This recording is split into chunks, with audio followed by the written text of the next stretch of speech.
கர்த்தருடைய பரிசுத்த நாமத்துக்கு மகிமை உண்டாதாக. Glory be to the holy name of God.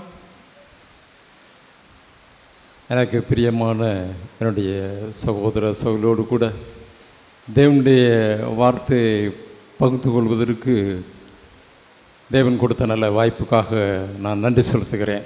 I thank God for the good opportunity that God has given me to be able to share God's word with my dear brothers and sisters here today. நாம் எப்பொழுது நாம் தேவனுடைய சமூகத்தில் நாம் கூடி வருகிறோமோ அப்பொழுது நாம் தேவன் தம்முடைய வார்த்தையை கொண்டு நம்மை நடத்துகிறார். Whenever we come together in the presence of God, the Lord gives us His word and leads us through that. நம்மை ஒருபோதும் வெறுமையாக அனுப்பினதில்லை. The Lord has never sent us empty. இந்த நாளிலும் நான் பகிர்ந்து கொள்வதற்கு எடுத்துக்கொண்ட வேத வசனம், Even today, the scripture portion that I've chosen to share God's word with you today is ஆதியாகமம் the book of Genesis, 2ஆம் அதிகாரம் chapter 2. 18ஆம் வசனத்தை நான் வாசிக்கிறேன். ஆதியாகமம் 2ஆம் அதிகாரம் 18ஆம் வசனத்தை நான் வாசிக்கிறேன். Let me read Genesis chapter 2 verse 18. பின்பு தேவனாகிய கர்த்தர், மனுஷன் தனிமையாக இருப்பது நல்லதல்ல, ஏற்ற துணையை அவனுக்கு உண்டாக்குவேன் என்றார். Then the Lord God said, "It is not good for the man to be alone. I will make him as helper suitable for him." ஆதியிலே தேவன் பூமியை சிருஷ்டிக்கும் பொழுது அது வெறுமையாக இருந்தது, அது ஒழுங்கின்மையாக இருந்தது. When the Lord first created the heaven and the earth was void, formless, void, and darkness was over the face of the deep. தேவன் பூமியை அதை சீர்படுத்தி ஒழுங்குபடுத்தி மனிதன் வாழ்வதற்கேற்ற ஒரு சூழ்நிலையை ஆண்டவர் உண்டாக்கினார். The Lord remade the earth and made it a place where humans can inhabit. பின்புதான் தேவன் மனுஷனை உண்டாக்கினார். This is where the Lord created man. மண்ணினாலே மனுஷனை உருவாக்கி ஜீவ சுவாசத்தை அவனுக்கு கொடுத்தார். He made the man from the soil and he breathed his spirit into him and made him a living soul. மனுஷன் ஜீவ ஆத்மா ஆனான் என்று வேதம் சொல்கிறது. The scripture says that man became a living soul. அப்பொழுதுதான் ஆண்டவர் மனிதனை பார்க்கிறார். தாம் சிருஷ்டித்த எல்லாவற்றையும் பார்த்துவிட்டு மனிதனை பார்க்கிறார். அவன் தனிமையாக இருக்கிறான். After looking at all that the Lord had created, and finally the Lord looked at the man and said, "He is alone." அப்பொழுது தேவன் தான் சிருஷ்டித்த எல்லாவற்றையும் ஆதாமுக்கு முன்பாக அவர் கொண்டு வருகிறார். And then the Lord brought all that he had created and brought them before Adam. சிருஷ்டித்த ஒவ்வொன்றுக்கும், அதாவது நாட்டு மிருகங்களுக்கும் காட்டு மிருகங்களுக்கும் ஜீவ சந்துகள் ஒவ்வொன்றுக்கும் ஆதாம் பேரிடுகிறான். And we see Adam giving names to all the creatures that God had created, all the domestic animals and the wild animals and all the living creatures. அவன் என்ன பேர் எடுக்கிறானோ அந்த பேர் தான் இந்நாள் வரைக்கும் அது இருக்கிறது என்று வேதம் சொல்கிறது. The word of God says, whatever the man called a living creature, that was its name. ஆனால் ஆதாமுக்கோ ஏற்ற துணை உண்டாகவில்லை என்று ஆண்டவர் பார்க்கிறார், தேவன் பார்க்கிறார். But God saw that there was no suitable mate for the man. அப்பொழுது ஆதாமுக்கு அயர்ந்த நித்திரை வரப்பண்ணி அவனுடைய விலா எலும்பிலிருந்து அங்கே மனுஷியை உருவாக்குறதை பார்க்கிறோம். And we see that the Lord God causing a deep sleep to fall upon the man, and he slept and took one of the bones of Adam and made woman for him. அந்த மனுஷியை ஆதாம் இடத்திலே அவர் கொண்டு வந்து நிறுத்துகிறார். And the Lord brought Eve before Adam. அப்பொழுது ஆதாம் சொல்கிறான், இவள் என் எலும்பின் எலும்பும் என் மாம்சத்தில் மாம்சமாய் இருக்கிறாள், இவள் மனுஷனில் எடுக்கப்பட்டபடியால் மனுஷி எனப்படுவாள் என்றார். In verse 23 we read, "The man said, This is now bone of my bones and flesh of my flesh. She shall be called woman because she was taken out of man." ஆதாம் மனுஷியை பார்த்த உடனே அவனுக்கு அந்த ஏற்ற துணையை அவன் கண்டுவிட்டான். Adam had now found the perfect match for him. ஆண்டவர் முதலாவது கொடுத்த வார்த்தை இதுதான். அவன் ஏற்ற துணையை கண்டவுடனே ஆண்டவர் சொல்கிறார், இது நிமித்தம் புருஷன் தன் தகப்பனையும் தன் தாயையும் விட்டு தன் மனைவியோடு இசைந்திருப்பான், அவர்கள் ஒரே மாம்சமாக இருப்பார்கள் என்று சொல்கிறார். And after man found a suitable helper, suitable mate in Eve, the Lord says, a man shall live. For this reason a man shall leave his father and his mother and be joined to his wife, and they shall become one flesh. மனிதன் தனிமையாக இருப்பது நல்லதல்ல என்று ஆண்டவர் கண்டார். அவனுக்கு ஏற்ற துணையை உண்டாக்குவேன் சொன்னார். And the Lord said, it is not good for the man to be alone. I will make him a helper suitable for him. ஆண்டவர் சொன்னபடியே அவனுக்கு ஒரு ஏற்ற துணையை உண்டாக்கி கொடுத்தார். As the Lord said, he created and made a suitable helper for him. அந்த ஏற்ற துணைக்கு ஆதாமே பேர் விடுகிறான், அவள் மனுஷி எனப்படுவாள் என்று. Adam himself gives the name woman to the suitable helper that God had made for him. அவன் சொல்லுகிறான், என் எலும்பின் எலும்பும் என் மாம்சத்தில் மாம்சமாய் இருக்கிறாள் என்று சொல்லுகிறார். And he says, this is now bone of my bones and flesh of my flesh.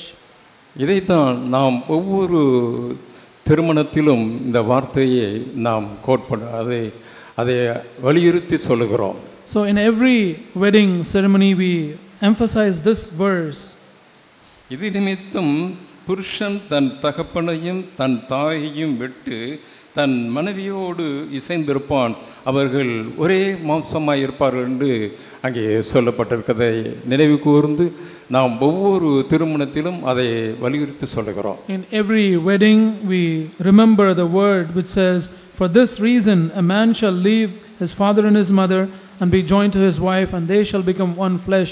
We do that in every marriage, every wedding. ஆண்டவர் எந்த ஒரு மனிதனோ இல்லைனால் எந்த ஒரு மனுஷியோ தனிமையாய் இருப்பதை அவர் விரும்பவில்லை. The Lord does not want any man or any woman to be alone. அவரவருக்கு ஏற்ற துணையை ஆண்டவர் கொடுக்கிறார். The Lord gives a suitable helper for each one. அவர்கள் இருவராயிராமல் ஒரே மாம்சமாய் இருப்பார்கள் என்று அங்கே சொல்லப்பட்டிருக்கிறது. And here it says they shall be one flesh, and there shall not be two but one flesh. அப்போதே இப்படிதான் நாம் திருமணத்தில் கூட நம்ம உறுதிமொழியை எடுத்துக்கொள்கிறோம்.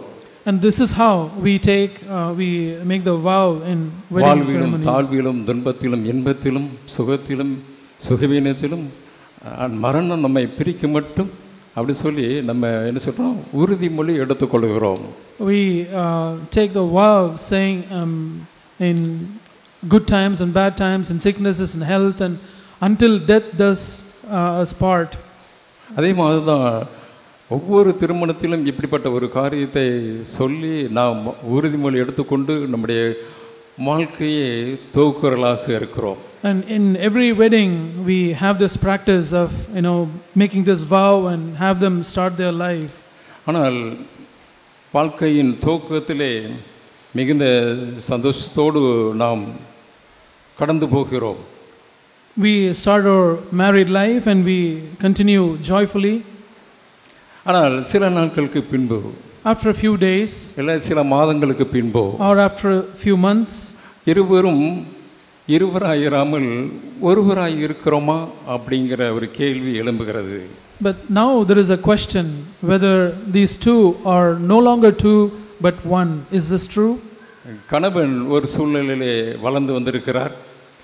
The husband has a background, he has grown up in a certain background. மனைவி இன்னொரு சூழ்நிலையிலே வளர்ந்து வந்திருக்கிறார்கள். The wife has grown up and in a certain other background.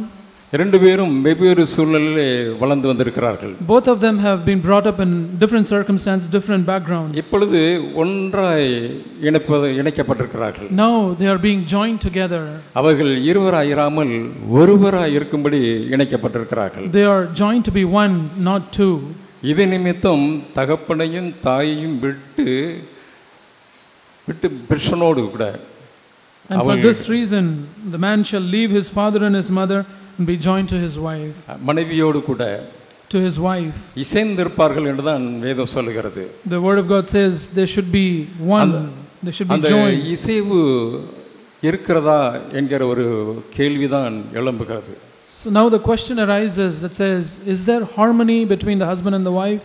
இது இயேசு கிறிஸ்துவினுடைய காலத்தில் In the time of Jesus, பரிசேயர்கள் ஆண்டவராகிய இயேசு கிறிஸ்துவின் அந்த ஒரு காரியத்தை கொண்டு வர்றாங்க. the Pharisees brought up one matter to the Lord Jesus. மத்தேயு 19ஆம் அதிகாரம் Matthew chapter 19. 3ஆம் வசனத்திலிருந்து நான் வாசிக்கிறேன். Let me read from verse 3.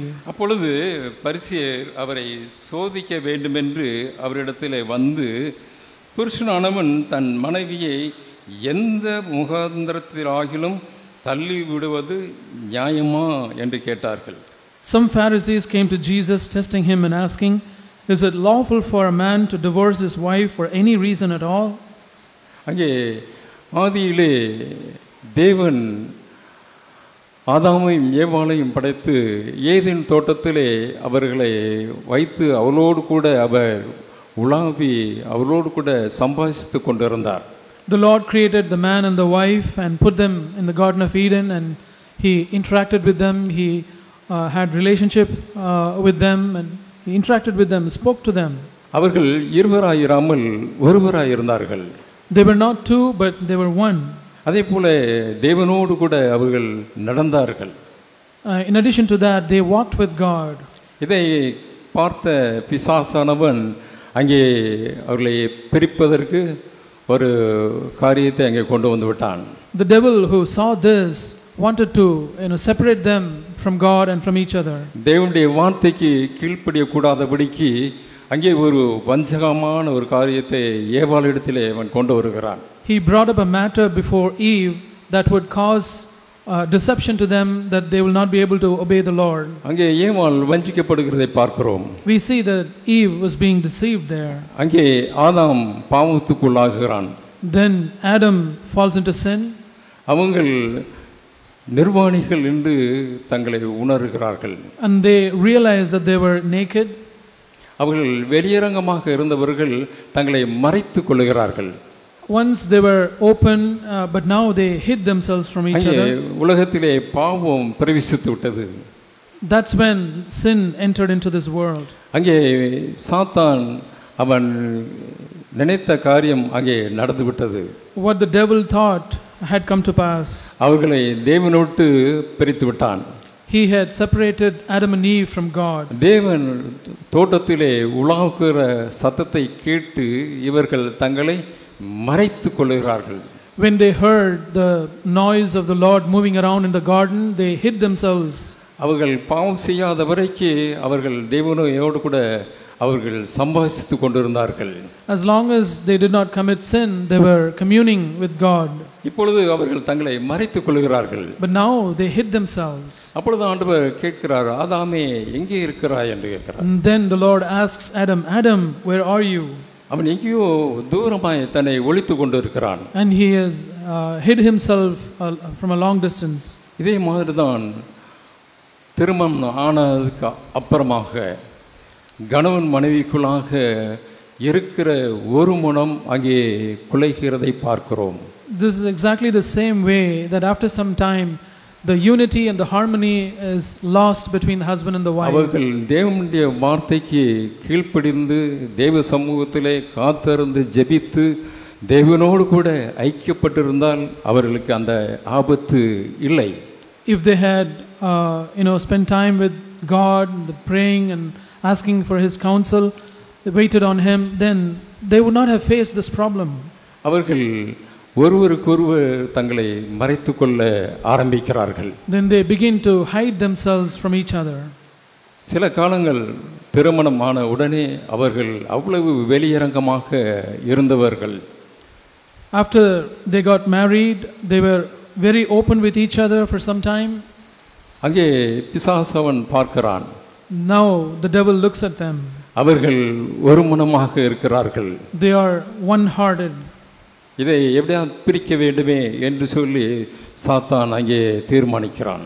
The devil tries to scheme to set them apart. To அவன் நம்மிடத்தில் வருகிற பொழுது அவன் வஞ்சகமாக நம்மிடத்தில் பேசுகிறான். When he comes to us, he speaks deceitful things.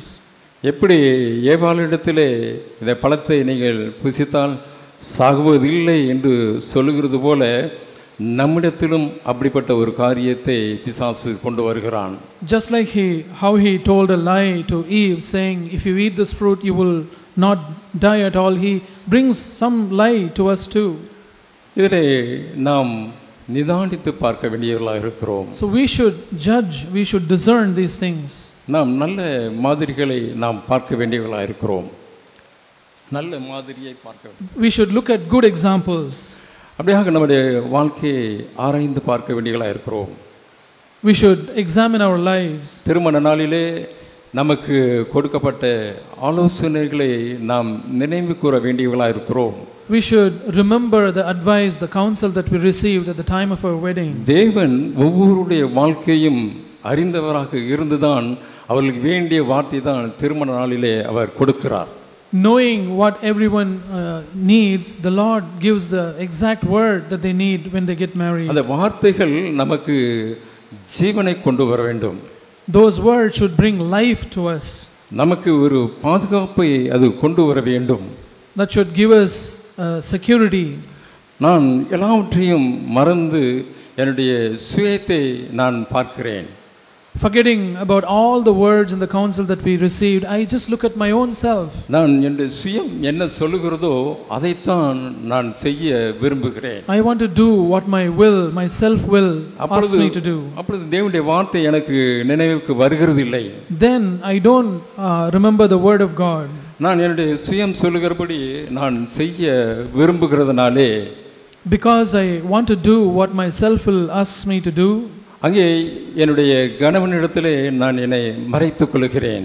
then as a wife I want to hide myself from my husband. அதே போல என் மனைவியிடத்திலே நான் மறைத்துக் கொள்கிறேன். In the same way, as a husband I want to hide myself from my wife. அவ்வளவு வெளியரங்கமாக இருந்த ஒரு காலம்தான்.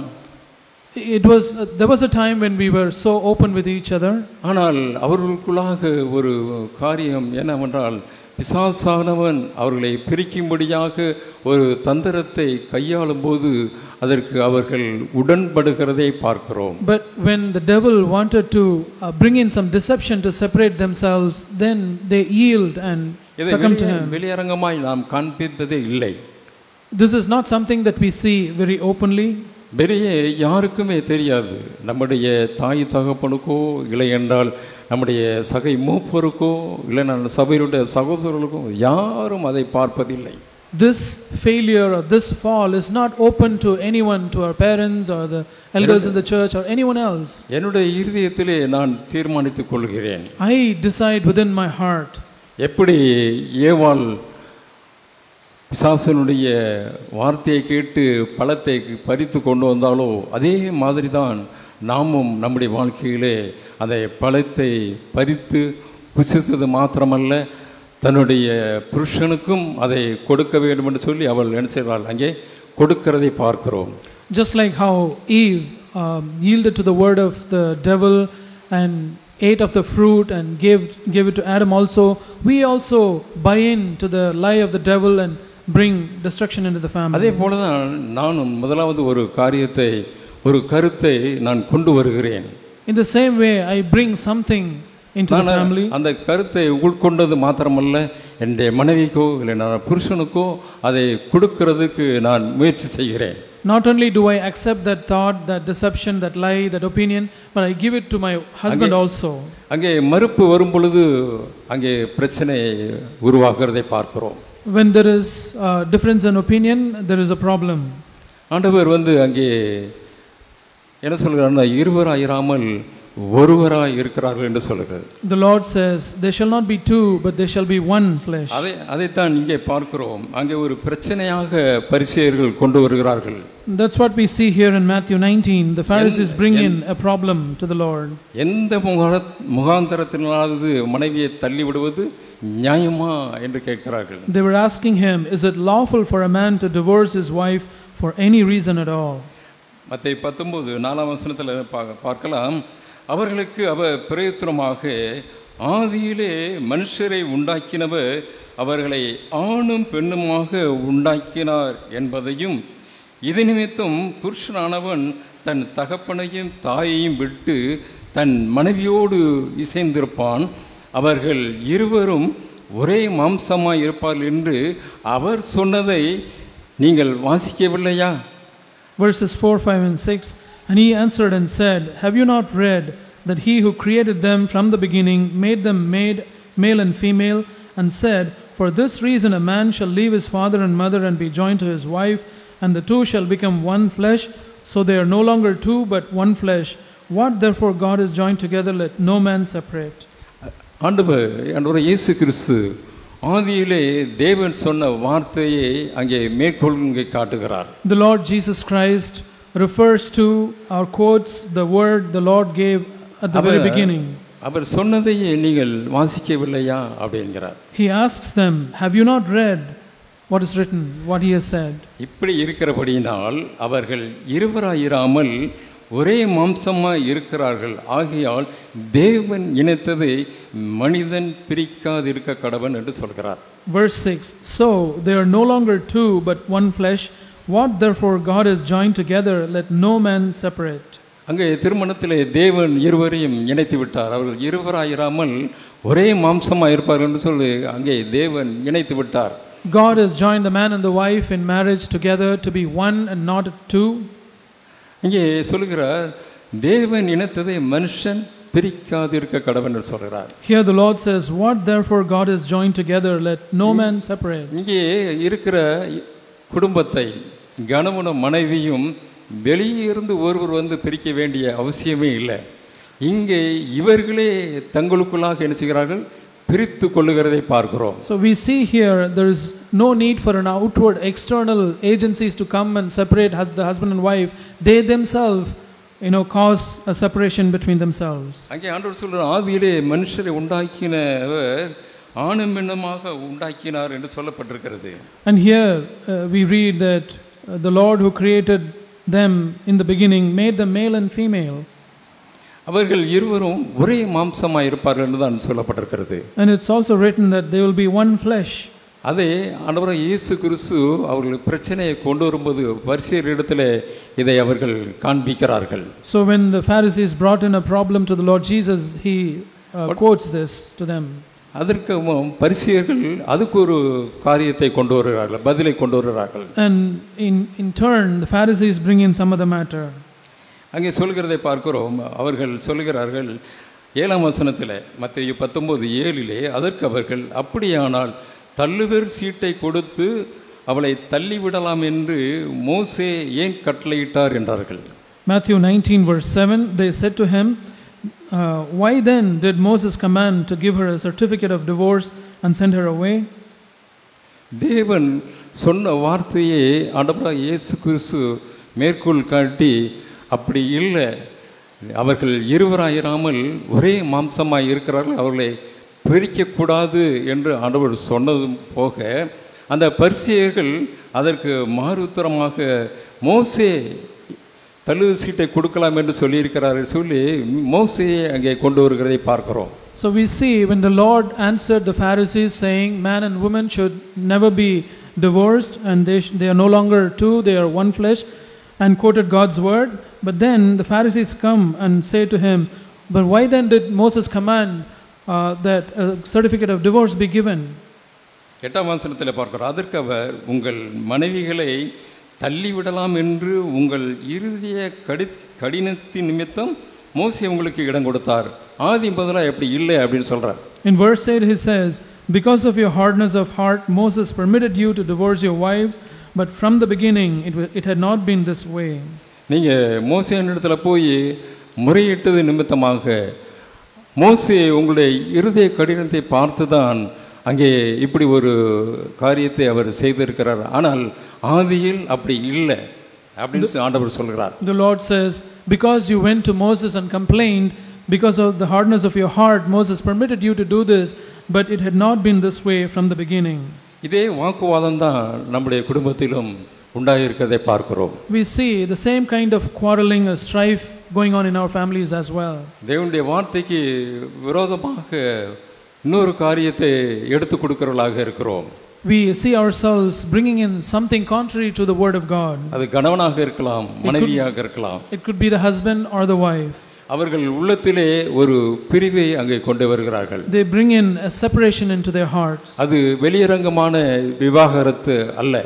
It is not an outward, a public divorce. ஆனால் பொதுவாக வெளிப்படையாக பார்க்கும் பொழுது அவர்கள் கணவன் மனைவிதான். But outwardly, publicly, when you see, they are still husband and wife. உலகத்திலே பார்க்கிறோம், அநேக கணவன் மனைவிகள் அந்த குடும்பங்களை நாம் பார்க்கிறோம்.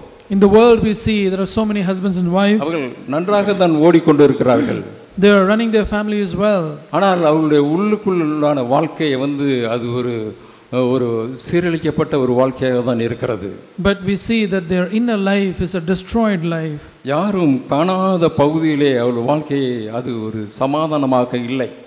In the secret place of their life we don't see peace. ஆனால் நானும் நீங்களும் தேவனுடைய பிள்ளைகளாக நாம் அழைக்கப்பட்டிருக்கிறோம். But you and I are called as children of God. ரட்சிக்கப்பட்ட ஒரு மனுஷனுக்கு ஒரு ரட்சிக்கப்பட்ட மனுஷனை தான் தேவன் இணைத்து வைத்திருக்கிறார். The Lord has joined a born again woman to a born again man. சபையிலும் மூப்பர்கள் அந்த நம்பிக்கையோடு கூட தான் ஒருவரிடத்தில் ஒருவர் கேட்டு அவர்கள் சொன்ன வாக்குறுதியை வைத்துதான் அவர்கள் திருமணமே செய்கிறார்கள். Even the elders conduct the wedding after having consensus between both the parties, having taken the testimonies from both the parties. அப்படிப்பட்ட ஒரு தெய்வீகமான ஒரு திருமணம் காலங்கள் கடந்து செல்லும்போது எப்படிப்பட்ட ஒரு வாழ்க்கையாக இருக்கிறது? Such a divine marriage, how has it become over a period of time? அது ஒரு தெய்வீக வாழ்க்கையாக நாம் வாழ்கிறோமா? Are we still living a divine wedded life? தேவனுடைய சொன்னபடி நாம் குடும்பத்தை நடத்துகிறோமா? Are we leading our family life according to the word of God? ஆனால் உலகத்தில் உள்ள ஜனங்களைப் போல நாமும் வெளிப்படையாக கணவனும் மனைவியாக இருக்கிறோமா? இல்லை என்றால் நாம் ஒன்றாக இருக்கிறோமா? Or are we like the people of the world, living externally a peaceful life but internally separated? நாம் கிறிஸ்து இயேசுக்குள்ளாக நாம் குடும்பங்கள் கட்டப்பட வேண்டும் என்று சொல்லுதான் ஆண்டவர் விரும்புகிறார். The Lord wants our families to be built up in the Lord Jesus Christ. அதைத்தான் அப்போஸ்தலனாகிய பவுல் எபேசியருக்கு சொல்லும் பொழுது இப்படியாக சொல்கிறார். That's what the apostle Paul says to the Ephesians. எபேசியர் 5ஆம் அதிகாரம், Ephesians chapter 2.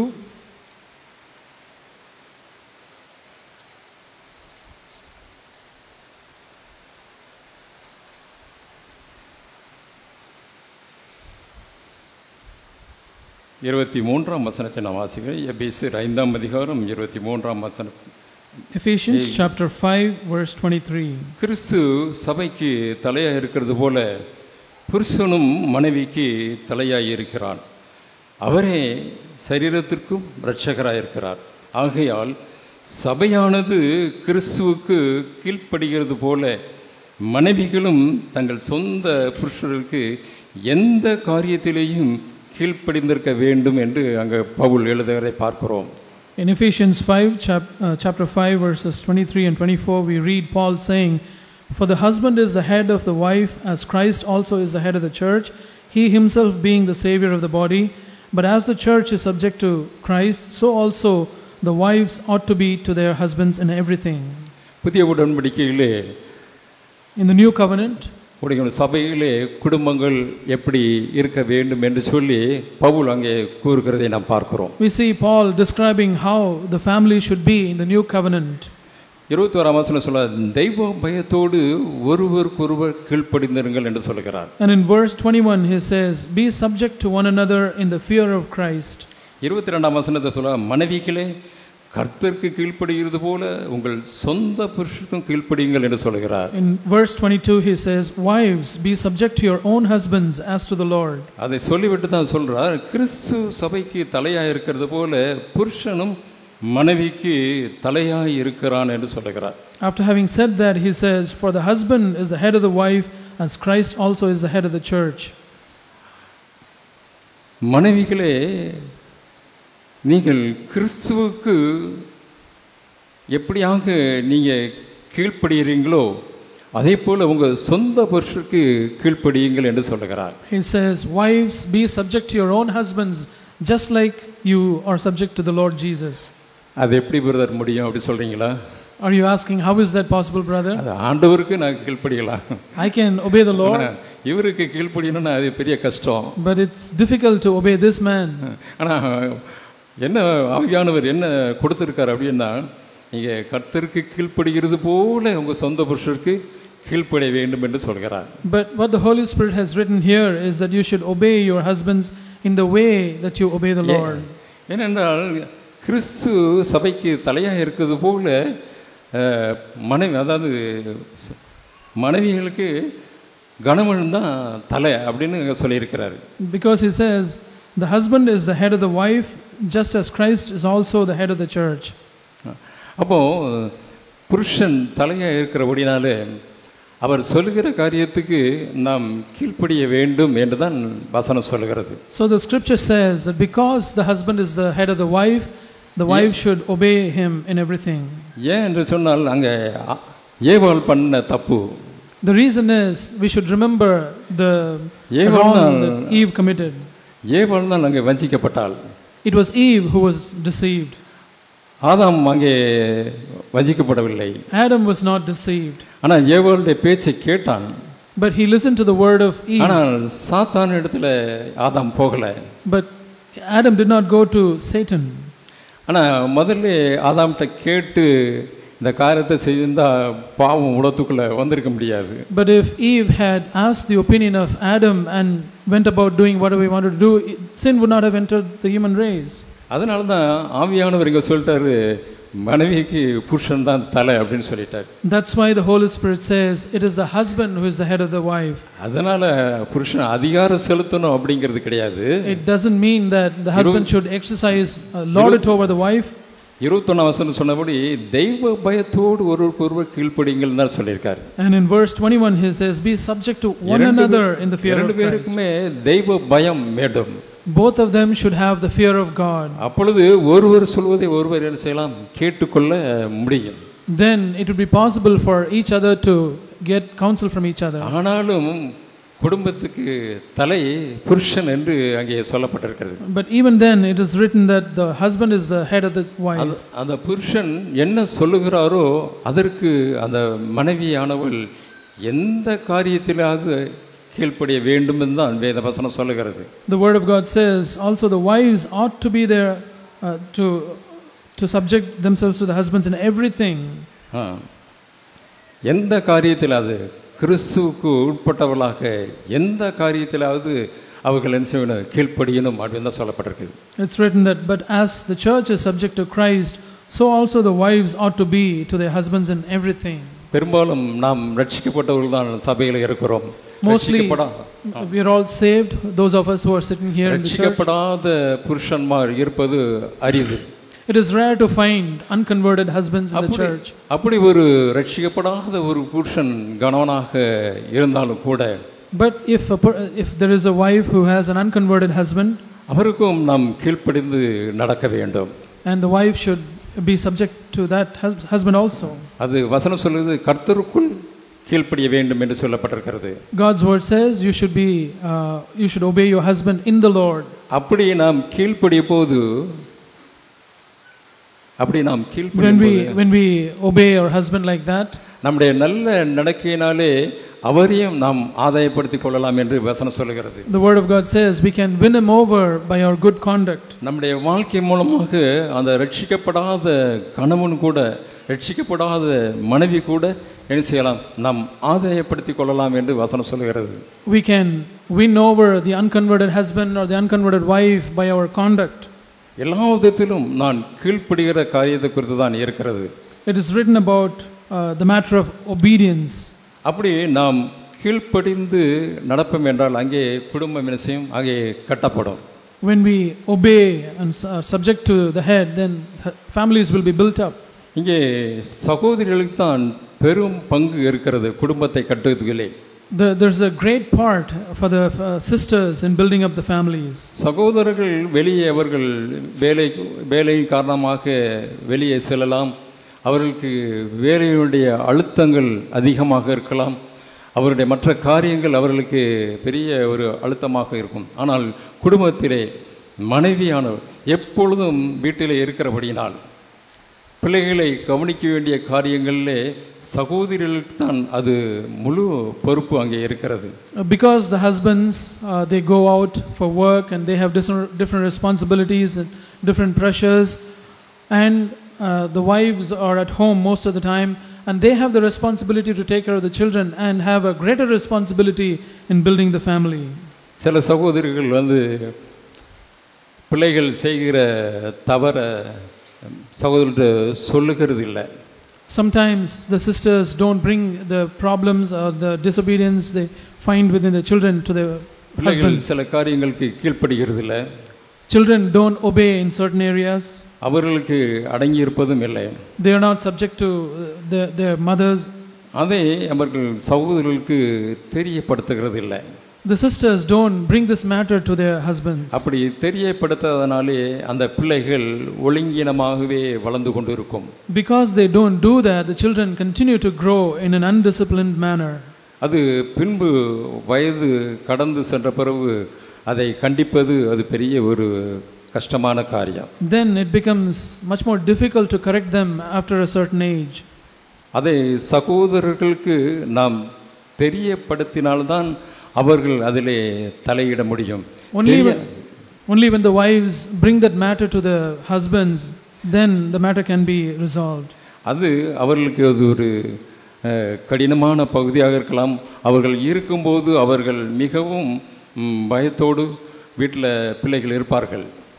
So it could be difficult matter to disobey when the husband is there at home.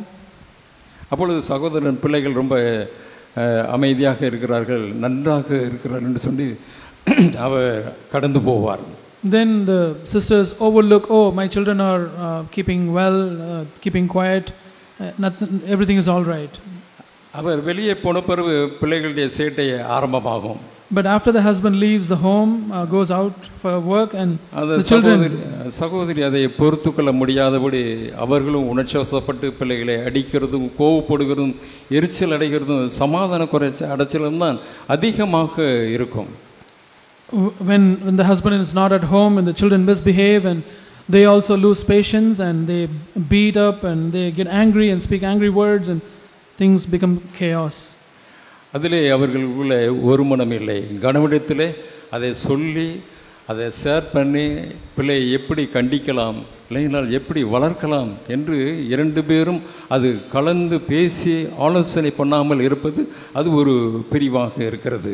So in this matter of bringing up children, there is no harmony and unity between the husband and the wife, talking about how they can bring up their children in a godly way, and because of that there's problem. அது குடும்பத்திலே அது ஒரு பெரிய ஒரு குழப்பமாகவே இருக்கும். Then it becomes a confusion, great confusion in the family. அதே பிள்ளைகள் செய்கிற தவறை இல்லை என்றால் இன்னொரு சகோதரன் அதை அறிந்து இந்த சகோதரனத்தில் சொந்த பிள்ளைகளை சகோதரத்தில் வந்து கேட்கும் பொழுது இவருக்கு அது ஒரு பெரிய ஒரு அதிர்ச்சியாக இருக்கும். So now when the father or the husband comes to know about the misbehavior of his own children through another brother, then it becomes a great problem. அந்த சகோதரிக்கும் வெட்கமாக இருக்கும். It's a shameful thing for the sister also for not having brought that matter up to her husband. அதற்கப்புறம் அவர்கள் யோசிப்பார்கள், நாம் முதல்ல கணவனிடத்தில் இதை சொல்லியிருக்கலாமே என்று சொல்லி அதற்கப்புறம் தான் அவர்கள் சிந்திப்பார்கள். Then she would realize and think, oh, I should have brought this matter to my husband. நாம் ஒரு தவறு செய்ததுக்கு அப்புறம் திரும்ப அதை உணர்ந்து வருத்தப்படுகிறதை காட்டிலும் முதலாவதாகவே அதை நாம் சொல்லி அதை தெரியப்படுத்தியிருந்தால் எவ்வளவு நன்றாக இருந்திருக்கிறோம். கணவனுக்கும் மனைவிக்கும் உள்ள உறவு எவ்வளவு மேம்பட்டிருக்கும். Instead of grieving over the mistake that happened later on, it would have been better if that matter was brought to the husband upfront and the matter could have been solved. இந்த குழந்தைகளை வளர்க்கிற விஷயத்தில் கூட ஒரு மனமாக இருக்க முடியாத அநேக குடும்பங்கள் உண்டு. There are so many families where there is no unity in the matter of bringing up their children. என்னுடைய பிள்ளையுடைய தவிர நான் வெளியே சொல்லிட்டேன்னா சபையில் என் பிள்ளையை மதிக்க மாட்டாங்க, சபையில் என் பிள்ளையை அப்படி ஓரம் கட்டிடுவாங்க அப்படி சொல்லி நமக்குள்ளே ஒரு சுய பரிதாபத்தோடு கூட இருந்து பிள்ளைகளுடைய தவிர நம்ம வெளியே சொல்கிறதே இல்லை.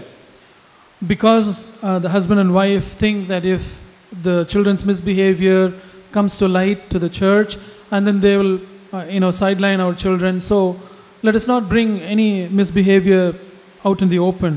ஆனால் புருஷன் ஏதாவது ஒரு காரியம் செய்துவிட்டால் உடனே மூப்பல்கிட்ட வந்து காரியமாக இருக்காது, ஒரு சின்ன காரியம்தான், அதை கொண்டு மூப்பல்கிட்ட வந்து பிரதர் இப்படி இருக்குது பிரதர் வீட்டில் அப்படின்னு சொல்லி அங்கே பெரிய விஸ்வா எடுத்து சொல்கிறது உண்டு. But if the husband commits some wrong in the home, the wife would come and bring that matter to the elders and saying as if it were a big problem. சகோதரிகள் மாத்திரம் நான் சொல்கிறேன்னு நினைக்காதீங்க. Don't think that I'm blaming only, I'm pointing out only the sisters. நடைமுறையில் நடக்கிற காரியத்தை தான் நான் சொல்லிட்டு வரேன். I'm only speaking about what happens practically. என்னுடைய வாழ்க்கையில் நான் கடந்து வந்த பகுதியில் நான் அதை சொல்கிறேன். I'm sharing with you some of the things that I have gone through as well. அப்படி நான் வந்து குடும்பத்தில் சகோதரிகள் வந்து ஞானமுள்ளவளாக இருக்க வேண்டியிருக்குது. So sisters at the home should be wise. பிள்ளைகளுடைய காரியத்திலும் மிகுந்த கவனமாக இருக்க வேண்டியிருக்கிறது. They should be very careful in the matter of their children. அவர்களை கர்த்தருக்கேற்ற போதனையிலும் சிச்சையிலும் நாம் வளர்க்க வேண்டியிருக்கிறது. We should bring our children up in the fear and the instruction of the Lord. அவர்கள் வீட்டில் ஒரு விதமாக நடந்து கொள்வார்கள். If they misbehave at home, சபையிலே ஒரு விதமாக நடந்து கொள்வார்கள். they would behave in one way at church. பள்ளியிலே வேறு விதமாக நடந்து கொள்வார்கள். And they behave in a certain different way in school. அந்த மூன்று விதமான காரியங்களை நாம் கண்டுபிடிப்பது கஷ்டமான காரியம். It will be a difficult thing to find out these different types of behaviors of our children. நமக்கு தேவ ஞானம் தேவையா இருக்கிறது. We need the wisdom from God. ஆனா இந்த நாட்களில் உள்ள பிள்ளைகள் அறிவு பெருத்தவர்களாக இருக்கிறார்கள். But children of these days have grown up in knowledge. நம்மை காட்டிலும் அறிவிலே அவர்கள் வளர்ந்தவர்களாக இருக்கிறார்கள். They have increased in knowledge even more than us. அவர்கள் கேட்கிற கேள்விகள்லாம் நமக்கு வினோதமாக தான் இருக்கிறது. It is the kind of questions that they ask us is strange to us. அப்படி இருக்கிற பட்சத்தில் நாம் தேவனிடத்தில் தான் என்ன சொன்ன ஞானத்தை நம்ம கேட்க வேண்டியிருக்குது. Even if that's the case, we can ask God for wisdom. அப்படி நாம் கணவனிடத்தில் நம்முடைய குடும்பத்தை கட்டுவதை குறித்து நாம் கலந்து பேச வேண்டியவர்களாக இருக்கிறோம். So we should discuss with husband and wife should discuss with each other about how they should bring up their children. நாம் புருஷனுக்கு எல்லா காரியத்திலும் நாம் கீழ்ப்படிய வேண்டியவர்களாக இருக்கிறோம். Wives should be subject to their husbands in everything. அப்படி கீழ்ப்படிகிறனாலே நாம் ஒன்றும் குறைந்து போவதில்லை. We are not going to lose anything because we submit ourselves to our husbands. தேவன் நம்மை ஆசீர்வதிப்பார், நம்முடைய குடும்பத்தை ஆசீர்வதிப்பார். The Lord would bless us and he would bless our family. பிள்ளைகள் நல்ல முறையிலே வளர்ந்து வருவார்கள். It will go well with our children. இன்னைக்கு அநேக குடும்பங்களை நாம் சபையிலே பார்க்கிறோம். We see so many families in the church. நல்லதொரு குடும்பமாக கட்டி எழுப்பப்படுகிறதை நாம் பார்க்கிறோம். We see the family being built up as a good family. பிள்ளைகள் ஏற்ற காலத்தில் ரட்சிக்கப்படுறாங்க. Children become saved at the right time. சபையில் அவர்கள் வார்த்தைகளை கொண்டு வரக்கூடிய அளவுக்கு பிள்ளைகள் வளர்ந்திருக்கிறார்கள். Children grow up in maturity so as to be able to bring and share the word of God in the church. அப்படியாக எல்லா பிள்ளைகளும் வளர வேண்டும் என்று சொல்லி தான் நாம் சபையிலே ஆதங்கப்படுகிறோம். That is our desire in the church, that everyone should grow to maturity, every child. அதுதான் ஆண்டவருடைய விருப்பமாக இருக்கிறது. That is the desire of the Lord also. நமக்கு பின்வரும் சந்ததி ஒரு பரிசுத்த சந்ததியாக அது பிரகாசிக்க வேண்டுமே. The coming generation should shine for the Lord. அதுதான் தேவனுடைய விருப்பமாக இருக்கிறது. That is the desire of the Lord. அதே போல தான் நாம் அவர் எப்படி சபைக்காக இயேசு கிறிஸ்துவான தம் ஜீவனையே கொடுத்தார் என்று பார்க்கிறோம். We see that the Lord Jesus gave up his own life for the church. ஜீவனையே கொடுத்திருக்கிறார். He has given up his own life. அது 25ஆம் வசனத்தில் வாசிக்கிறோம். புருஷர்களே உங்கள் மனைவிகளே அன்பு கூறுங்கள், அப்படியே கிறிஸ்துவும் சபையில் அன்பு கூர்ந்து தாம் அதை திருவசனத்தை கொண்டு தண்ணீர் முழுக்கினால் சுத்திகரித்து பரிசுத்தமாகிறதற்கும் கரை திரை முதலானவைகள் ஒன்றும் இல்லாமல் பரிசுத்தமும் பிழையற்றதுமான மைமையுள்ள சபையாக அதை தமக்கு முன் நிறுத்தி கொள்வதற்கும் தம்மை தாமே அதற்காக ஒப்பு கொடுத்தார் என்று சொல்லப்பட்டிருக்கிறது. In verses 25 through to 27 we read, "Husbands, love your wives just as Christ also loved the church and gave himself up for her, so that he might sanctify her, having cleansed her by the washing of water with the word, that he might present to himself the church in all her glory, having no spot or wrinkle or any such thing, but that she would be holy and blameless." இயேசு கிறிஸ்து மணவாளனாக நாம் பார்க்கிறோம், சபை மணவாட்டியாக இருக்கிறது. We see the Lord Jesus as the bridegroom and the church as the bride. சபை கரை திரை முதலானவைகள் பிழையற்றது ஒன்றுமில்லாமல் பரிசுத்தமும் பிழையற்றதுமான மைமையுள்ள சபையாக இருக்க வேண்டும் என்று ஆண்டவர் விரும்புகிறார். The Lord wants the church to be with no spot or wrinkle or any such thing, but that it should be holy and blameless and full of glory. அதற்காகவே கிறிஸ்து தம்முடைய ஜீவனையே கொடுத்திருக்கிறார். And for that reason Christ gave his very life for the church. இருக்கிறதான அவர் எப்படி சபையை நேசிக்கிறாரோ அதே போல புருஷன் அப்படியாக மனைவியிடத்திலே அன்பு கூற வேண்டியிருக்கிறது. Because of that, the way Christ loves the church, the husband should love his wife as well. தன்னுடைய ஜீவனையே கொடுக்க வேண்டியிருக்கிறது. And the husband has to give up his very life for his wife.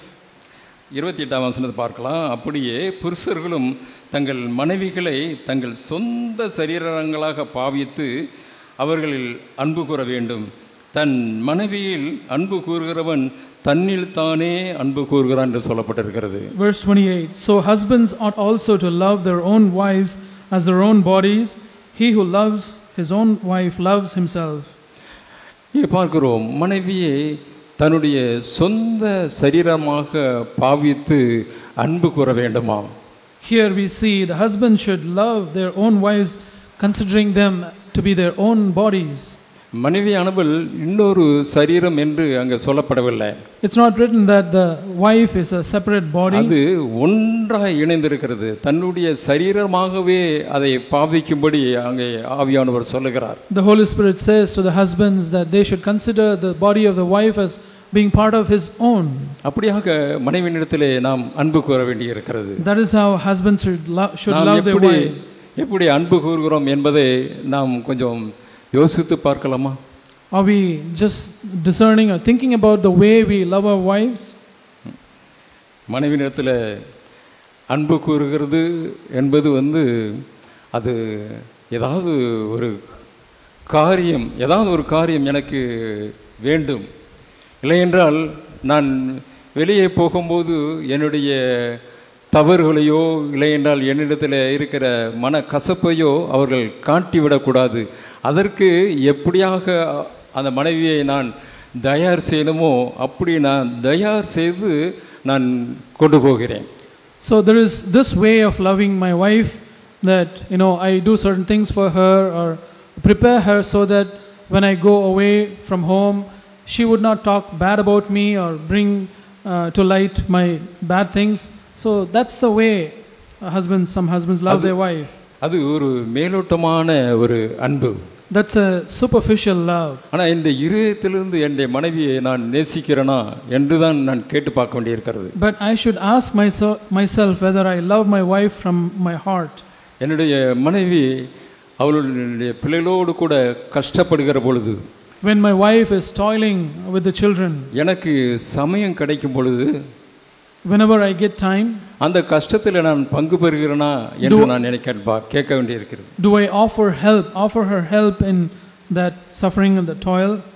இல்லை என்றால் அவர்கள் உணர்ச்சி வசப்பட்டு ஏதாவது ஒரு காரியத்தை என்னிடத்திலே அவர்கள் பேசிவிட்டாலோ அதை தாங்கி கொள்ள முடியாதபடிக்கு நான் திரும்பவும் அவர்களை நான் கோபப்படுத்துகிறேனா என்று நான் பார்க்க வேண்டியிருக்கிறது. Or I have to check myself whether I am patient enough to accept the fact that she sometimes gets emotional and speaks something untoward. I have to check that. நான் பூர்ணமாக ஒரு அன்பு கூறுகிற ஒரு சகோதரனாக இருப்பேன் என்றால் என்னுடைய குடும்பத்திலே என்னுடைய மனைவியிடத்திலே நான் எந்த ஒரு தவறையும் கூட நான் காணாதபடிக்கு நான் அவர்களிடத்திலே அன்பு கூறுகிறவனாக இருப்பேன். If I am a brother who loves his wife in a perfect way, I would not look at the blemishes or the shortcomings of my wife, but I would love her completely. நான் எல்லா காரியத்திலும் என் மனைவியோடு கூட நான் இசைந்திருப்பேன். I would be in harmony with my wife in everything. இது நிமித்தம் புருஷனானவன் தகப்பனையும் தாயையும் விட்டு மனைவியோடு இசைந்திருப்பான் என்று சொல்லப்பட்டிருக்கிறது. And we read that for this reason the man shall leave his father and mother and be joined to his wife. தாயும் தகப்பனை விட்டு கூட அதை விட்டுருவாங்க. ஆனால் இன்னொரு காரியம், அவர்களுக்கு ஒரு காரியம் பிரதான காரியமாக சகோதரர்களுக்கு இருக்கும். அந்த காரியத்தை அவங்க செய்வாங்க, மனைவிக்காக விட்டு கொடுக்க மாட்டாங்க. So the brothers, they might even leave their father and mother to be joined with the wife, but then there is something else that they would not be willing to give up to. அங்கே ஒருமனம் இல்லாத ஒரு வாழ்க்கை. That is a குடும்பத்திலே ஒருமனம் இல்லை. That's a life of no harmony. There's no unity. அங்கே ஒன்றாய் இருக்க முடியாத ஒரு வாழ்க்கையாக இருக்கிறது. There's a life that there is no unity there. ஆண்டவர் ஒன்றாய் இருக்கும்படி தான் நம்மை இணைத்திருக்கிறார். God has joined us together so that we might be united. எல்லா காரியத்திலும் ஒன்றாய் இருக்கும்படி தான் தேவன் நம்மை இணைத்திருக்கிறார். God has united us so that we might be in harmony in everything. நல்லதொரு குடும்பங்களாக சபையில் இருக்க வேண்டும் என்று சொல்லிதான் நம்மளை தேவன் சபையிலே இணைத்திருக்கிறார். In order that we might be good families, the Lord has brought us together in the church. இங்கே அப்போஸ்தலனாகிய பவுலும் இங்கே இந்த வசனத்தை அவர் சுட்டி காட்டுகிறதை பார்க்கிறோம். We see the apostle Paul pointing out this verse. 31ஆம் வசனத்தை பார்க்கிறோம். இது நிமித்தம் மனுஷன் தன் தகப்பனையும் தன் தாயையும் விட்டு தன் மனைவியுடன் இசைந்து இருவரும் ஒரே மாம்சமாய் இருப்பார்கள் என்று சொல்லப்பட்டிருக்கிறது. Verse 31, for this reason a man shall leave his father and mother and shall be joined to his wife, and the two shall become one flesh. இதுதான் தேவன் நம்மிடத்திலே எதிர்பார்க்கிற ஒரு காரியமாக இருக்கிறது. This is a thing which the Lord expects from them. பிரியமான சகோதர சகோதரிகளே, Dear brothers and sisters, கணவனும் மனைவியும் ஒன்றாய் இருக்க வேண்டும். The husband and wife should be united. நாம் ஒன்றாய் இருக்கிறத பிள்ளைகள் பார்த்தால்தான் அவர்களும் என்ன செய்வார்கள், நம்மோடு கூட இசைந்து நடப்பார்கள். Only when our children observe that we husband and wife are united will they also be in harmony with us. நான் என்னுடைய மனைவியை நான் மரியாதையாக நடத்தும் பொழுதுதான் என் பிள்ளைகள் என்னுடைய மனைவியை அவர்கள் மதிப்பார்கள். Only when I treat my wife in a respectful manner will our children be able to respect my wife. என் பிள்ளைகள் மத்தியிலே என்னுடைய மனைவியை நான் கனவீனமாக நடத்துவேன் என்றால், if I treat my wife in a disrespectful way before my children, என் பிள்ளைகள் என்னுடைய மனைவியை அவர்களும் அதே மாதிரி தான் நடத்துவார்கள். My children will also treat my wife in the same way. அப்பொழுது பிள்ளைகள் கீழ்ப்படியவில்லை என்று சொல்லி நாம் வருத்தப்படுகிறதிலே அர்த்தம் இல்லை. Then there is no point in grieving over the fact that my children are not obedient to my wife. நாம் எந்த அளவினாலே அளக்கிறோமோ அந்த அளவினாலே அளக்கப்படும் என்று சொல்லப்பட்டிருக்கிறது. It is said that it will be measured to you in the same measure with which you measure. சொந்த மாம்சத்தை ஒருவனும் பகைத்தது இல்லையே என்று வேதவசனம் சொல்லுகிறது. The scripture says that we don't see anyone hating his own body. அவர்கள் என்னுடைய சொந்த மாம்சமாய் இருக்கிறார்கள். The wife is my own body, part of my own body. அவரிடத்தில் ஒரு பகைமையை நான் வைத்துக் கொள்ளவே கூடாது. I should never harbor any grudge over her. சகோதரர்களே, நாம் அதை யோசித்து பார்ப்போம். எத்தனை முறை மனைவியை நாம் பகைத்திருக்கிறோம். Brothers, let us think about this. How many times have we harbored bitterness against our wives? எத்தனை முறை கசந்து கொண்டு இருக்கிறோம். How many times have we have had bitterness? அங்கே பேதுரு இதை சுட்டி காண்பிக்கிறார். 1 பேதுரு, Peter points this out in the first epistle of Peter. 3ஆம் அதிகாரம் chapter 3 7ஆம் வசனத்தை நான் வாசிக்கிறேன். verse 7. அந்தபடி புருஷர்களே, மனைவியானவள் பலவீன பாண்டமாக இருக்கிறபடியினால் உங்கள் ஜெபங்களுக்கு தடை வராதபடிக்கு நீங்கள் விவேகத்தோடு அவர்களுடைய வாழ்ந்து உங்களுடனே கூட அவர்களும் நித்திய ஜீவனாகிய கிருபையை சுதந்தரித்து கொள்ளுகிறவர்கள் ஆனபடியினால் அவர்களுக்கு செய்ய வேண்டிய கணத்தை செய்யுங்கள் என்று அங்கே சொல்கிறார்.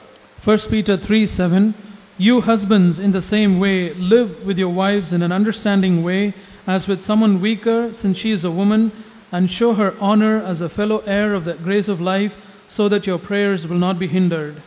மனைவியானவள் பலவீனம் பாண்டமாய் இருக்கிறபடியினால் என்று சொல்லப்பட்டிருக்கிறது. It's written here that the wife is a weak vessel.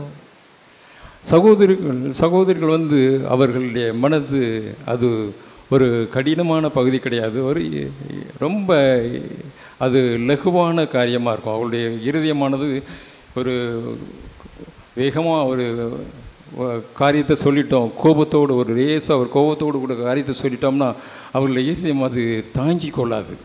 So the sisters are weaker in that, they will not be able to bear our husbands speaking harshly to them. கடினமான வார்த்தைகளை அவர்களால் ஏற்றுக்கொள்ள முடியாது. They will not be able to accept harsh words. உடனே அவர்கள் கண்களிலிருந்து கண்ணீர் தான் வரும். Then their eyes would well up with tears. அப்படி அவர்கள் பலவீனம் பாண்டமாக இருக்கிறார்கள் அப்படி சொல்லப்பட்டிருக்கிறது. It's written that such weaker vessels are they. அப்படி அவர்கள் பலவீனம் பாண்டமாக இருக்கிறபடினால் உங்கள் ஜெபங்களுக்கு தடை வராதபடிக்கு நீங்கள் விவேகத்தோடு வாழ்ந்து என்று சொல்லப்பட்டிருக்கிறது. Because they are weaker, and we are advised that we should live with our wives in an understanding way. அவர்களை நாம் ஆதாயப்படுத்த வேண்டியிருக்கிறது. We should win them over. ஏனென்றால் நித்திய ஜீவனாகிய கிருபையை சுதந்திரித்துக் கொள்கிறதுக்கு அவர்கள் நம்மளோடு கூட அவர்கள் சுதந்திரித்துக் கொள்ள வேண்டியிருக்கிறது. Because she is a fellow heir of the grace of life. நாம் மாத்திரம் தனியாக போகிறதில்லை. We are not going to receive it அவளோடு கூட தான் சேர்ந்து நாம் போகிறோம். We are going to go along with her. அப்படி இருக்கிறதுனால அவர்களிடத்தில் நாம் சமாதானத்தை நாம் விரும்ப வேண்டும். Because of that we should seek peace with her. நம்முடைய ஜெபங்களுக்கு தடை வராதபடி, so that our prayers will not be hindered. நான் சமாதான குறைச்சலோடு கூட நான் தேவ சமூகத்துக்கு போக முடியுமா? Can we go to the presence of the Lord ஆண்டவர்கிட்ட ஏதாவது கேட்க முடியுமா? Without peace can we go and ask for anything? உடனே ஆண்டவர் சொல்லி போய் ஒப்புரவாகுன்னு தான் சொல்றாரு. மனைவியோடு கூட ஒப்புரவாகு அப்படிம்பார். The Lord would tell us immediately, first go and reconcile yourself with your wife. ஆனால் நாம் மனைவியினிடத்தில் நாம் என்ன செய்து மிருதுவாய் நாம் நடந்து கொள்ள வேண்டியவர்களாக இருக்கிறோம். So we brothers should conduct ourselves in a gentle manner with our wives. உணர்ச்சி வசப்படக்கூடிய மாம்சத்தையும் இரத்தத்தையும் உடையவர்களாக நாம் இருக்கிறோம். We so easily get emotional. நன்மை ஒன்றும் இந்த மாம்சத்திலே வாசமாய் இருப்பதில்லை என்று தான் பவுல் சொல்கிறார். Paul says that there is nothing good that dwells in our flesh. நிர்பந்தமான மனுஷன் நான் அப்படி சொல்கிறார். He says, oh, a wretched man that I am. யார் இந்த மரண சரீரத்திலிருந்து என்னை விடுதலை ஆக்குவார் என்று தான் அவர் கதறுகிறார். He cries out, who will deliver me from this body of death? அதுக்கப்புறம் சொல்ற ஆவியின் பிரமாணம் என்ற பாவம் மரணம் என்கிற பிரமாணத்திலிருந்து என்னை விடுதலை ஆக்கிற்று என்று சொல்கிறார். Then he says, the spirit of the law of the spirit of life has delivered me from the law of sin and death. அது ரோமர் 8ஆம் அதிகாரத்தில் 7ஆம் அதிகாரம் கடைசியில் சொல்லப்பட்டிருக்கிறது. We read of that in the last part of verse chapter 7 of Romans. அதன்படினாலே நாம் ஆவியின் பிரமாணம் என்னை பாவம் மரணம் என்கிற பிரமாணத்திலிருந்து என்னை விடுதலை ஆக்கிட்டேன்னு சொல்கிறார். அப்போது இப்படிப்பட்ட ஒரு காரியம் நமக்குள்ளாக நிகழும் பொழுது பரிசுத்த ஆவியானவர் நமக்குள்ளாக வாசம் பண்ண வேண்டிய இருக்கிறது. So he says the law of the spirit of life in Christ Jesus has set you free from the law of sin and of death, and the spirit of God is helping us. பரிசுத்த ஆவியானுடைய பலன் இல்லாதபடிக்கு நான் மனைவியை நேசிப்பதோ இல்லை என்றால் மனைவி கணவனை நேசிப்பதோ இல்லை என்றால் நான் மனைவியிடத்திலே அன்பு கூறுகிறதோ மனைவி புருஷனுக்கு கீழ்ப்படுகிறதோ அது ஒரு பெரிய ஒரு காரியமாக இருக்கும். It will be a great task for the husband to love his wife, or the wife to submit herself to the husband without the power of the Holy Spirit. பரிசுத்த ஆவியானவர் நமக்குள்ள வாசம் பண்ணும் பொழுது அவருடைய பலத்தோடு கூட நாம் என்ன செய்யலாம், அதை கீழ்ப்படுகிறதுக்கு ரொம்ப லகுவாக இருக்கும். அதே போல் அன்பு கூறுவதற்கும் அது ஒரு லகுவான காரியமாக இருக்கும். With the Holy Spirit dwelling in us, it will be easy for the husbands to love their wives, and also for the wives to be submissive to their husbands. அப்பொழுதுதான் நான் என்னுடைய மனைவியை சொந்த சரீரமாக நான் பாவித்து நடத்த முடியும். Only then will I be able to consider my wife as part of my own body. Pavul கடைசியாக சொல்கிறார் 22ஆம் வசனத்தில், இந்த ரகசியம் பெரியது, நான் கிறிஸ்துவை பற்றியும் சபையை பற்றியும் நான் சொல்லுகிறேன் என்று சொல்லுகிறார். In verse 32 he says, this mystery is great. This mystery is great, but I am speaking with reference to Christ and the church.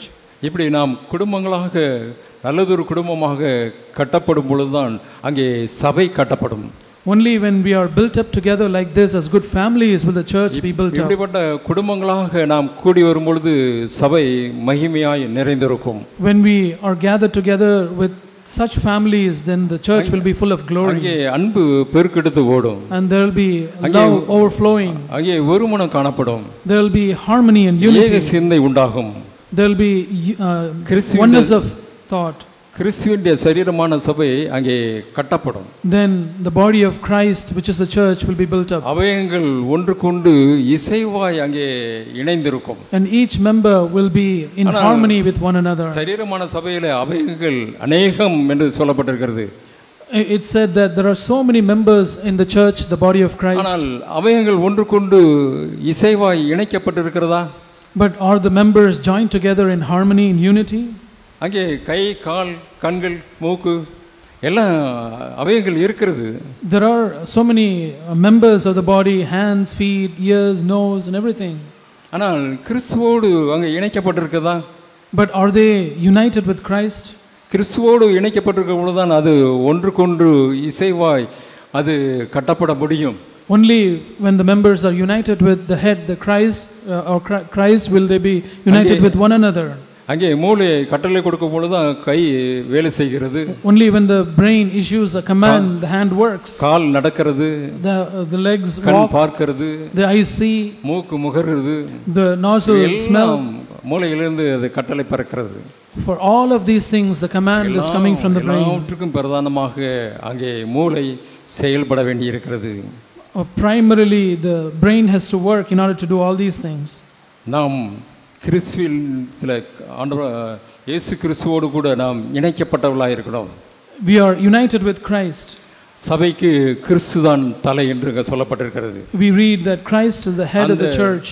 அந்த கிறிஸ்துவோடு கூட நாம் இணைக்கப்பட்டிருக்கும் பொழுதுதான் எல்லாமே இசைவாய் அங்கே கட்டப்படும், இணைக்கப்படும். Only when we are united with Christ will everything be united with each other. அங்கே குடும்பமும் சமாதானம் பெறும். And families will also receive peace. கணவனை மனைவி மதிக்கிறதும் மனைவியை கணவன் அன்பு கூறுவதும் அங்கு முழுமையாக அங்கே இருக்கும். Then we will see fully that the wife respects her husband fully and the husband loves the wife. எல்லாமே நம்முடைய மனசாட்சி நிமித்தமாக நாம் சில காரியங்களை நாம் செய்து கொண்டிருப்போம். Or we would be doing certain things just for the sake of our conscience. நான் சபைக்கு வருகிறனாலே தேவனுடைய வார்த்தையை கேட்கிறேன், நான் வார்த்தையை கேட்டு நான் இவ்வளவு ஒழுங்கினமாக நடக்கக்கூடாது அப்படி சொல்லி ஒரு சுய கட்டுப்பாடோடு கூட நான் நடந்து கொள்கிறவனாக இருப்பேன். Otherwise I would be just following my self produced effort, self control, saying, oh, I come to the church, I listen to the word, I should not misbehave, so I have to do this thing in order to keep my testimony. ஆனால் சுத்த இருதயம் எனக்குள்ள இருக்கும் என்றால், but if I have a good pure heart, எந்த நிபந்தனையும் இல்லாதபடிக்கு நான் என்னிடத்தில் நினைச்சேன், எல்லாரிடத்திலும் அன்பு கூறுவேன், எல்லாரையும் நான் சேர்த்து கொள்கிறவனாக இருப்பேன்.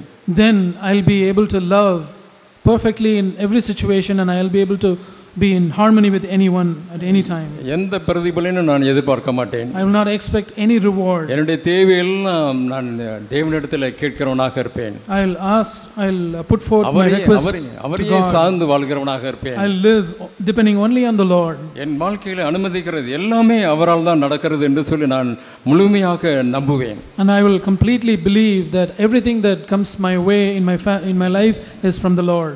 எந்த நபரும் எனக்கு இடையூறு கிடையாது. And no one will be a hindrance to me. நான் சுத்திகரிக்கப்படும்படியாக தான் தேவன் இந்த காரியங்கள் எல்லாம் அனுமதிக்கிறார் என்று சொல்லி நான் முழு நிச்சயமாய் நான் அதை நம்ப முடியும். I will believe most assuredly that everything that God allows in my life is so that I might be sanctified. ஏனென்றால் எனக்குள்ளே பரிசுத்த ஆவியானவர் தங்கி இருக்கிறார். Because the Holy Spirit is dwelling within me. அவர் என்னை சகல சத்தியத்துக்குள்ளும் நடத்துகிறார். He leads me into all the truth. வழி இதுவே என்று சொல்லுகிற சத்தத்தை என்னுடைய காதுகளை கேட்க பண்ணுகிறார். And the Lord makes my ear hear the word, this is the way, walk ye in it. என் கால்கள் செம்மையான பாதையிலே நடக்க செய்கிறார். And the Lord makes me walk in straight paths. நல்லவைகளையே கேட்க சொல்கிறார். He makes my ears listen to good things. நல்லவைகளையே செய்ய சொல்கிறார். He makes me do the right things. இயேசு கிறிஸ்துவானவர் தாமாக ஒன்றும் செய்யவில்லை என்று தான் சொல்கிறார்.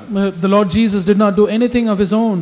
பிதா செய்ய காண்கிறது எதுவோ அதை மாத்திரம்தான் குமாரன் செய்தார் என்று பார்க்கிறோம். We see that the Lord Jesus did only what he saw the Lord Father doing. He did not do anything on his own.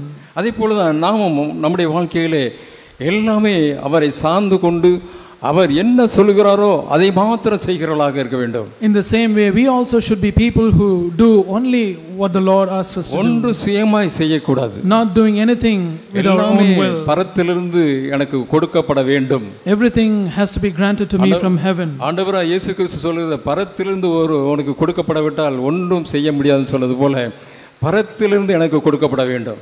As the Lord Jesus said, if and the man cannot receive anything unless he is given from heaven. என் மனைவியை அதிகாரம் செலுத்துவதற்கு எனக்கு பரத்திலிருந்து ஒரு அதிகாரம் வேண்டும்.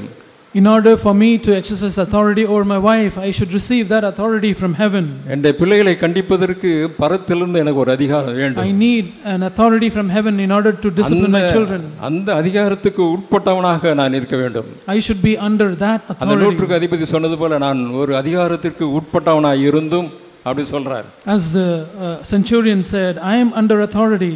எனக்கு கீழே உடனே ஒருவனை போ என்றால் போகிறான், வா என்றால் வருகிறான் என்று சொல்கிறார். The one who is under my authority, when I ask him to go there, he goes and he do that and he does that.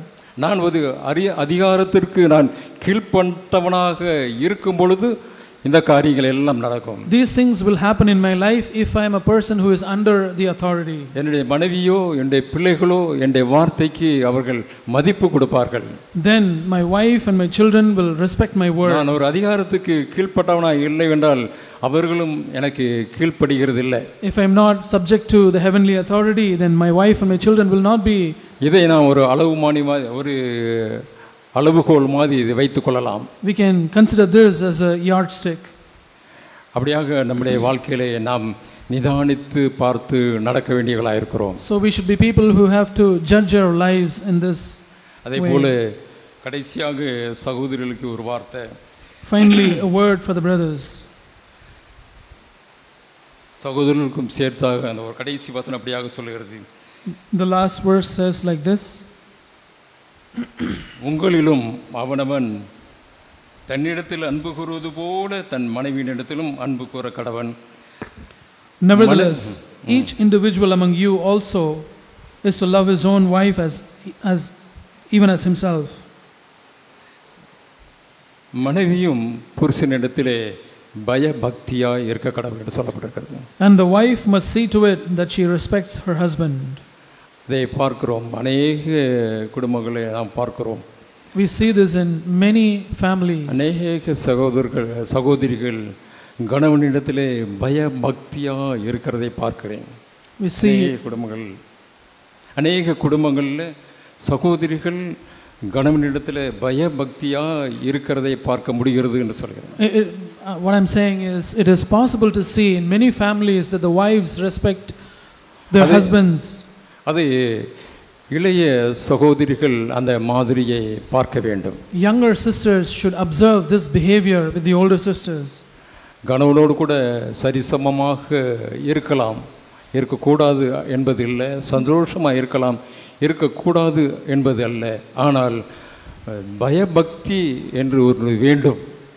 The sisters can be equal with their husbands. There's nothing wrong in it. They can enjoy being equal with their husbands, but then they should see to it that they respect their husbands. அது சகோதரிகளுக்கு அது கொடுக்கப்பட்ட ஒரு தேவனுடைய கட்டளையா இருக்கிறது.